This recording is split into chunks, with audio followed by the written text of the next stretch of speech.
ದೇಶದ ಪ್ರತಿಷ್ಠಿತ ಸಂಸ್ಥೆ ಬೆಸೈಡ್ಸ್ ಬೆಂಗಳೂರು ಇದೇ ಜೂನ್ 28ನೇ ತಾರೀಕು 2024ರ ಸೈಬರ್ ಸೆಕ್ಯೂರಿಟಿ ಕಾನ್ಫರೆನ್ಸ್ ಆಯೋಜನೆ ಮಾಡ್ತಾ ಇದೆ. ಐಟಿ ಸಿಟಿ ಬೆಂಗಳೂರಿನ ವೈಟ್ ಫೀಲ್ಡ್ ನಲ್ಲಿ ಇರುವಂತಹ ಮ್ಯಾರಿಯಟ್ ಹೋಟೆಲ್ನಲ್ಲಿ ನ್ಯೂಸ್ ಫಸ್ಟ್ ವಾಹಿನಿ ಸಹಯೋಗದಲ್ಲಿ ಈ ಸೈಬರ್ ಸೆಕ್ಯೂರಿಟಿ ಕಾನ್ಫರೆನ್ಸ್ ನಡೀತಾ ಇದೆ. ದೇಶದಲ್ಲಿ ಸೈಬರ್ ಕ್ರೈಮ್ ಹೆಚ್ಚಳ ಆಗ್ತಾ ಇದೆ. ಇಂದಿನ ಡಿಜಿಟಲ್ ಜಗತ್ತಿನಲ್ಲಿ ಸೈಬರ್ ಕ್ರೈಮ್ ಸವಾಲುಗಳು ಏನೇನು, ಅದನ್ನ ಯಾವ ರೀತಿ ಎದುರಿಸಬೇಕು, ಸೈಬರ್ ಸೆಕ್ಯೂರಿಟಿ ಅಂದ್ರೆ ಏನು, ಈ ಬಗ್ಗೆ ವೃತ್ತಿಪರರು, ಕಾರ್ಪೊರೇಟ್ ಉದ್ಯೋಗಿಗಳು, ವಿದ್ಯಾರ್ಥಿಗಳು ಹಾಗೆ ಸೈಬರ್ ಸೆಕ್ಯೂರಿಟಿ ಕುರಿತು ತಿಳ್ಕೊಳ್ಳೋಕೆ ತವಕಿಸುವಂತಹ ಆಕಾಂಕ್ಷಿಗಳಿಗೆ ಎಜುಕೇಟ್ ಮಾಡುವಂತಹ ಉದ್ದೇಶ ಬೆಸೈಡ್ಸ್ ಬೆಂಗಳೂರು ಸಂಸ್ಥೆಯದ್ದು.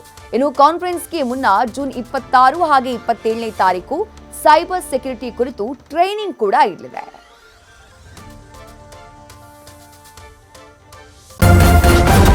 ನ್ಯೂಸ್ ಫಸ್ಟ್ ನಿರ್ಭೀತಿಯಿಂದ ನಿಮ್ಮ ಪರವಾಗಿ.